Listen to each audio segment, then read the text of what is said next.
Buenas noches, mi nombre es Rubén Darío Hernández y pues con la compañera Kimberly Martínez eh, conformamos lo que es el grupo número 1 y pues nos toca en este caso exponer sobre lo que es el formalismo ruso.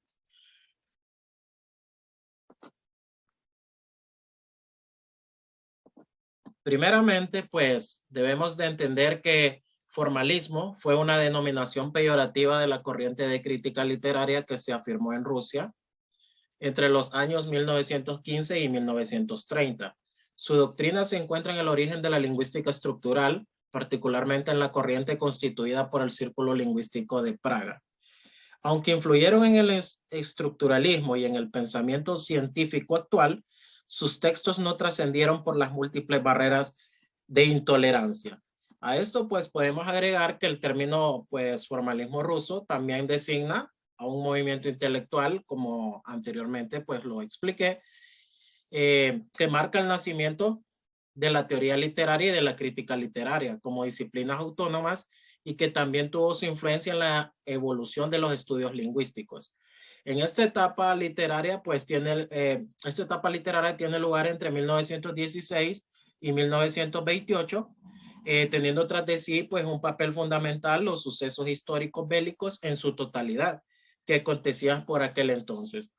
Desde un primer momento, pues el término formalismo ruso engloba un conjunto de estudios y teorías que distan de ser homogéneas, pero que tienen en común el tratamiento de la literatura con base en un objeto de estudio, la literariedad, que en otras palabras, pues comprendería el conjunto de características necesarias para poder distinguir si un texto es literario o no. También podemos decir que al definir esa propiedad, pues el formalismo buscó conferir un estatuto científico al estudio de la literatura. El origen de este movimiento también se genera con la creación del Círculo Lingüístico de Moscú en 1915 y la Sociedad para el Estudio del Lenguaje Poético en 1916. También podemos decir que de manera más precisa, pues este movimiento nació durante la Primera Guerra Mundial en la Rusia prerevolucionaria. Y pues fue una época que como no podía ser de otra manera, establecía un estado de enfrentamiento y polémica constante, llegando a su pico más alto con la Revolución de octubre de 1917. Luego, pues también tenemos que el movimiento está ligado en sus comienzos a la vanguardia artística del futurismo. ¿Y qué entendemos por futurismo?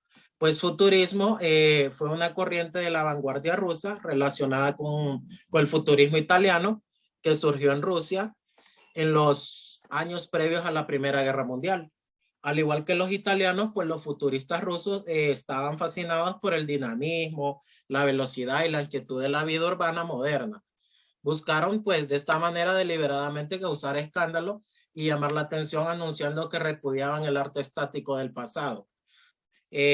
También podemos decir que autores como Pushkin, Tolstoy, también Dostoyevsky, debían ser arrojados por la borda del barco de la modernidad según el pensamiento que se generaba en ese momento, ¿verdad? No reconocían pues ningún tipo de líder o mentor tampoco literario, incluso pues el propio Filippo Tommaso Marinetti, que fue el iniciador del futurismo en Italia, viajó en algún momento a Rusia en 1914, pero fue abucheado por los futuristas rusos que estaban en ese momento. Pues así también ofrecía los eslogans de sus poetas para recibir explicación y justificación. Por otra parte, debemos a los formalistas una teoría elaborada de la literatura que debía ensamblarse con una estética que a su vez forma parte de una antropología. Por otra parte, desenmascaró que poco se ha avanzado sobre las cualidades intrínsecas del arte literario. Bueno, luego entre los principales investigadores del movimiento figuran Víctor Shklovsky, considerado el padre del formalismo, Boris Tomaszewski, Yuri Tinianov, Boris Schönbaum, Vladimir Prop y Roman Jakobson. De esto podemos pues destacar también algunas características propias de estos formalistas, podemos decir que ellos colocan la obra en el centro de sus preocupaciones, igualmente rehuyen al enfoque psicológico, filosófico o sociológico que regía entonces la crítica rusa. Por otra parte, no se explican la obra a partir de la biografía del escritor ni a partir de un análisis de la vida social contemporánea. Shklovsky, que es pues el padre, como lo dije anteriormente, crea lo que es el arte como artificio. Es decir, en otras palabras, pues él rechaza toda mística que no hace más que oscurecer el acto de creación. Por otra parte, los formalistas tratan de describir su fabricación en términos técnicos. De hecho, los investigadores quieren explicar todo lo que sus predecesores pues han declarado inexplicable. Por otra parte, pues hacíamos mención de Tinianov, que esboza una nueva síntesis. En primer lugar, pues él hace una distinción entre forma y función del elemento como signo literario. Esto parece estar relacionada con la dicotomía significado-significante que fue propuesta por Saussure, y pues en el campo de la literatura no están unidas sino confundidas. Es decir, de esta manera pues se introduce la confusión que consiste en clasificar erróneamente los elementos formales bajo la categoría de sentido y viceversa. Por otra parte, pues la noción de significación funcional se revela particularmente útil en literatura, pues en presencia de un material heterogéneo. Por otra parte, también podemos decir que pues nos permite pues colocar en un mismo plano elementos tan diferentes como el ritmo, la construcción fónica y fonológica, los procedimientos de composición, las figuras retóricas, etc. Luego pues tenemos que dentro del formalismo ruso destacan tres etapas, las cuales denominan el estilo literario por el que se decantará dicho movimiento. En la primera etapa, comprende de 1916 a 1920, predomina primeramente el rechazo hacia la historia de la literatura tradicional, del subjetivismo y del lenguaje poético perse. ¿A qué nos referimos cuando decimos lenguaje poético perse? Pues nos referimos a un lenguaje poético que pues se podía utilizar por sí mismo. También podía ser un lenguaje que entraba en su propia naturaleza, es decir, no necesitaba de otros elementos, sino que se comprendía por sí solo.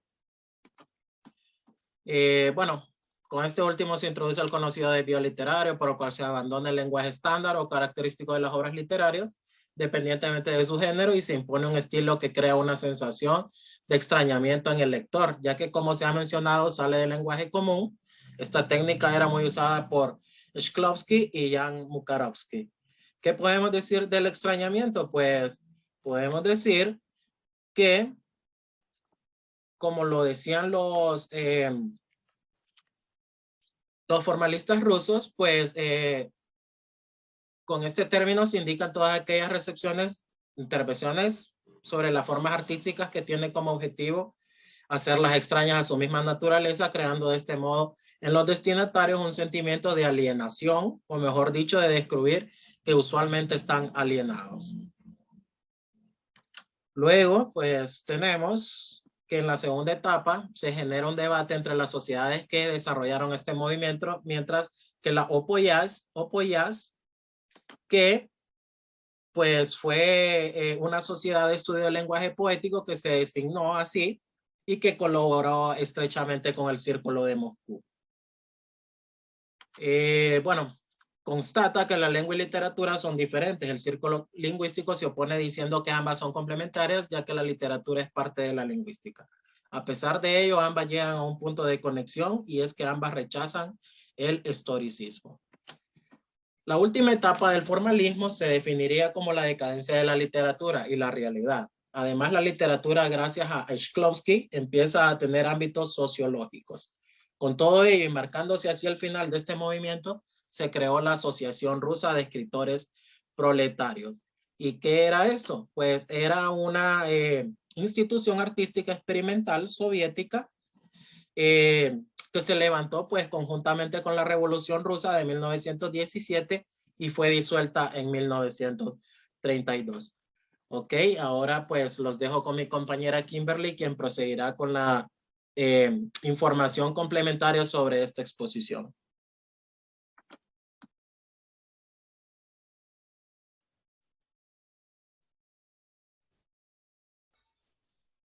La última etapa del formalismo, de 1926 a 1928, se definiría como la decadencia de la literatura y la realidad.